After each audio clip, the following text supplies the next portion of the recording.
सही सुमेलित नहीं है।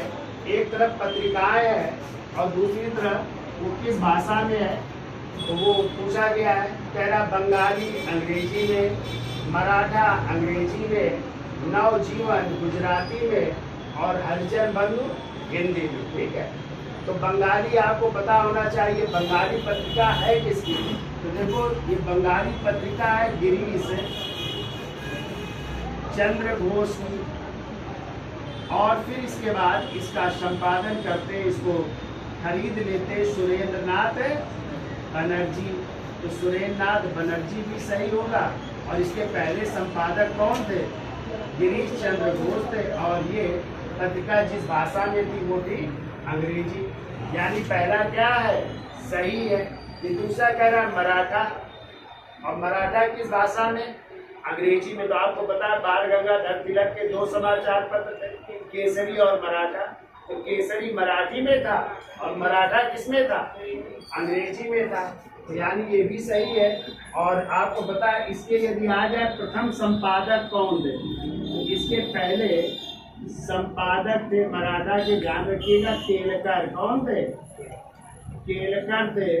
और फिर बाद में जो है इसने इसको जो है तिलक ने संपादित किया था। तो ये तिलक का भी है। और पहले संपादक आ जाए कौन थे इसके, तो केलकर हो जाएंगे। ठीक है, तो मराठा किस भाषा में है, अंग्रेजी में। सही है। ये कह रहा है नवजीवन गांधी जी का समाचार पत्र है और ये किस भाषा में था, गुजराती में। तो ये भी सही है। ये कह रहा है हरिजन बंधु, आपको पता है हरिजन बंधु। और एक समाचार पत्र था हरिजन, एक समाचार पत्र था हरिजन सेवक। ये तीनों समाचार पत्र हैं गांधी जी के। अब देख लो, यदि हरिजन बंधु पूछा जाए तो ये था आपका गुजराती भाषा में। किस भाषा में था, गुजराती भाषा में। हरिजन केवल पूछा जाता तो ये था अंग्रेजी भाषा में। ठीक है, और हरिजन सेवक पूछा जाता तो ये किस भाषा में था, हिंदी भाषा में था।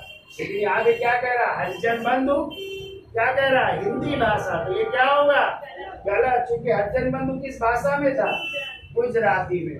तो आपका आंसर कौन सा, सुमेलित नहीं है, डी सुमेलित नहीं है। तो सही क्या हो जाएगा, डी सही होगा, यही सुमेलित नहीं है। ठीक है, ये हरिजन बंधु किस भाषा में था, गुजराती। क्लियर।